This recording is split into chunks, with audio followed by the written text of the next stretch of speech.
The ionization energy of 10 times ionize sodium atom is. ठीक है, sodium है और उसमें 11 इलेक्ट्रॉन्स होते हैं और 10 इलेक्ट्रॉन्स बाहर निकाल दिए तो +10 की आयनाइजेशन एनर्जी का फॉर्मूला पूछ रहे हैं कितना होगा। तो इसकी टोटल एनर्जी का फॉर्मूला क्या बनेगा, तो बनेगा वो -13.6 जेड स्क्वायर का मतलब 11 का स्क्वायर अपॉन 1 स्क्वायर। ये इसकी एनर्जी होगी इन द ग्राउंड स्टेट, जो एक इलेक्ट्रॉन बचा उसकी एनर्जी होगी। अब अगर उसको भी आयनाइज कर लेना है तो जितनी एनर्जी उसके पास निगेटिव है उतनी पॉजिटिव एनर्जी आप दे दोगे तो वो आयनाइज हो जाएगा। तो इसका आंसर मानेगा आपका डी पार्ट।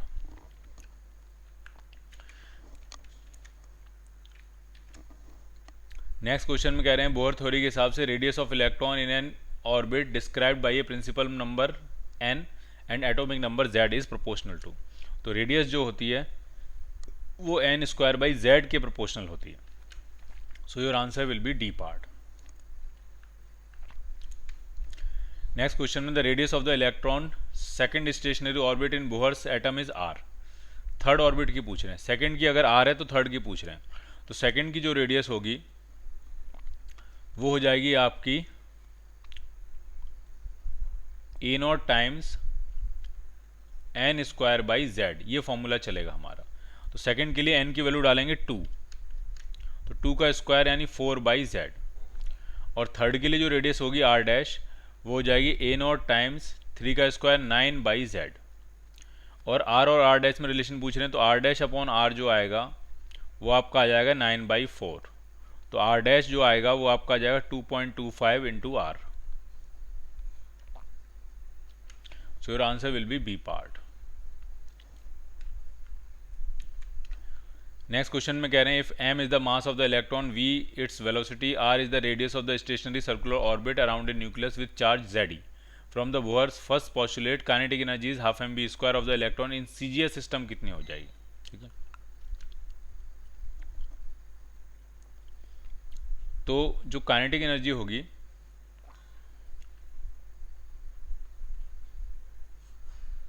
वो पोटेंशियल एनर्जी के मॉड के आधे के बराबर होगी। ठीक, क्योंकि आंसर सारे उसी फॉर्मेट में। पोटेंशियल एनर्जी कितनी हो जाएगी, तो के Q1 ZE Q2 -E upon r, इसके मॉड के हाफ के बराबर होगी। और के कहीं दिख नहीं रहा है, इसका मतलब ये है कि CGS यूनिट में चल रही कहानी। के की वैल्यू 1 कह भी रहे हैं वो CGS यूनिट।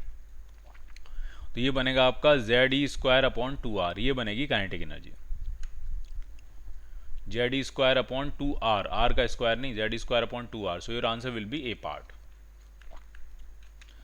नेक्स्ट क्वेश्चन में consider an electron in the nth orbit of hydrogen atom in the Bohr model. The circumference of the orbit can be express in terms of de Broglie wavelength lambda. nth orbit में, तो nth orbit में उसकी जो circumference होती है 2πr वो n lambda के बराबर होती है।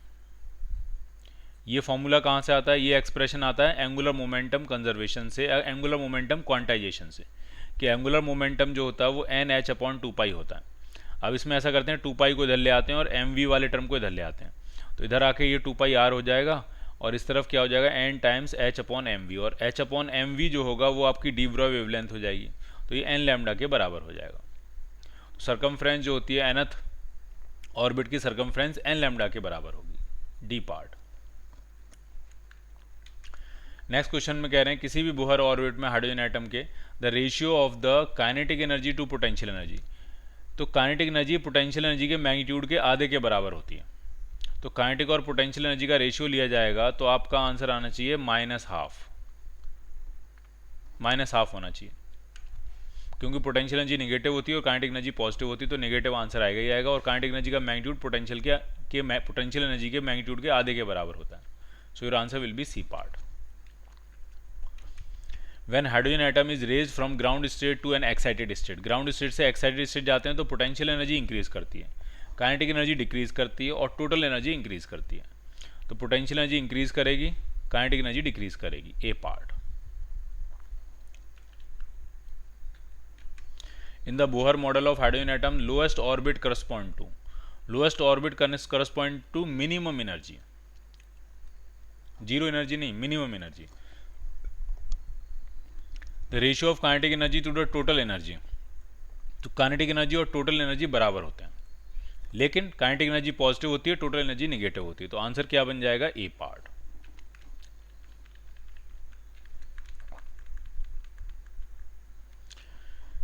N electron in the n is equal to 1 orbit of hydrogen atom is bound by 13.6 electron volt. If the hydrogen atom is n is equal to 3 state, how much energy required to ionize it? ठीक है, तो binding energy का जो formula होता है वो होता है plus 13.6 by n square hydrogen atom के लिए।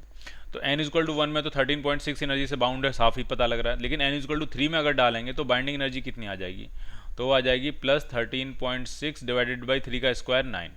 तो 9 से जब इसको डिवाइड करेंगे तो ये 1.51 इलेक्ट्रॉन वोल्ट आएगा। ये इसकी बाइंडिंग एनर्जी है थर्ड ऑर्बिट में। तो इतनी ही एनर्जी रिक्वायर्ड होगी उसको आयनाइज करने के लिए। So your answer will be D part. Which of the following statements about the Bohr model of the hydrogen atom is false? कौन सा स्टेटमेंट फॉल्स है? Bohr model of the hydrogen atom, acceleration of electron in n is equal to 2 orbit is less than the n is equal to 1 orbit. जरा acceleration की value निकालते हैं। तो acceleration centripetal acceleration होता है जिसकी value v square by r होती है। v जो है वो आपका z बाई एन के प्रोपोर्शनल है और r जो है वो n स्क्वायर बाई z के प्रोपोर्शनल है। तो v स्क्वायर करेंगे तो ये प्रोपोर्शनल बनेगा z square by n square के, और r से डिवाइड करेंगे तो n स्क्वायर बाई z के। तो एक्सेलरेशन जो है वो z cube upon n to power 4 के प्रोपोर्शनल है। ठीक है, ये है सिचुएशन। तो एक्सेलरेशन अगर इसके प्रोपोर्शनल है तो इसका मतलब ऑर्बिट अगर बढ़ाते जाओगे तो एक्सेलरेशन कम होता जाएगा। तो acceleration of electron in n is equal to 2 orbit is less than the n is equal to 1 orbit. तो बिल्कुल सही कह रहे हैं, ए पार्ट बिल्कुल ठीक है। लेकिन इसमें पूछा है false statement. Angular momentum n is equal to 2 में ज़्यादा होता है n इज इक्वल टू 1 से, बिल्कुल सही है। एंगुलर मोमेंटम तो n के डायरेक्टली प्रोपोर्शनल होता है। काइनेटिक एनर्जी 2 में कम होगी 1 से, ये बिल्कुल सही है। जैसे जैसे हम दूर वाले ऑर्बिट में जाते जाते हैं काइनेटिक एनर्जी कम होती जाती है, पोटेंशियल एनर्जी बढ़ती जाती है, टोटल एनर्जी बढ़ती जाती है। तो काइनेटिक एनर्जी 2 में कम होगी, ये भी सही कह रहे हैं। पोटेंशियल एनर्जी 2 में कम है, ये गलत है और यही आंसर बनेगा। पोटेंशियल एनर्जी 2 में ज़्यादा होगी। जैसे जैसे हम हायर ऑर्बिट्स में जाते जाते हैं पोटेंशियल एनर्जी बढ़ती जाती है और काइनेटिक एनर्जी कम होती जाती है। तो डी आंसर बनेगा इसका। If an electron jumps from first orbital to third orbit then it will, first से थर्ड में जा रहा है तो एनर्जी एब्जॉर्व भी करेगा। गेन क्यों करेगा? एनर्जी एब्जॉर्व भी करेगा, ठीक है, गेन करेगा एनर्जी, ठीक है। तभी फर्स्ट से जंप करके कहाँ पहुँच पाएगा? थर्ड में पहुँच पाएगा। काइनेटिक एनर्जी और पोटेंशियल एनर्जी के एक्सप्रेशन पूछ रहे हैं, तो पोटेंशियल एनर्जी का हम लिख देते हैं। तो पोटेंशियल एनर्जी का के की value 1/4 pi epsilon not. Hydrogen atom की बात चल रही है, लिखा नहीं उन्होंने, हाइड्रोजन एटम लिखा होना चाहिए। तो न्यूक्लियस का चार्ज होता है प्लस ही और इलेक्ट्रॉन का माइनस ही अपॉन आर, ये होगी पोटेंशियल एनर्जी। तो पोटेंशियल एनर्जी का एक्सप्रेशन आपका आ रहा है minus e square upon 4 pi epsilon naught R, ये पोटेंशियल एनर्जी का expression.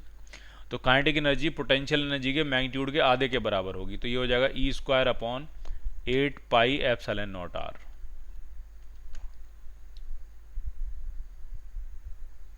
A part. In the lowest energy level of hydrogen atom the electron has a angular momentum. Electron का angular momentum कितना होगा? Lowest energy level अगर है hydrogen atom की, तो lowest energy level तो n इज इक्वल टू 1 हुआ और उसमें एंगुलर मोमेंटम होगा वो NH अपॉन 2 पाई होता है। तो n की वैल्यू 1 डालोगे तो सिर्फ h अपॉन 2 पाई आ जाएगा। C part. रिडवर्क कांस्टेंट पूछ रहे हैं कितना होगा?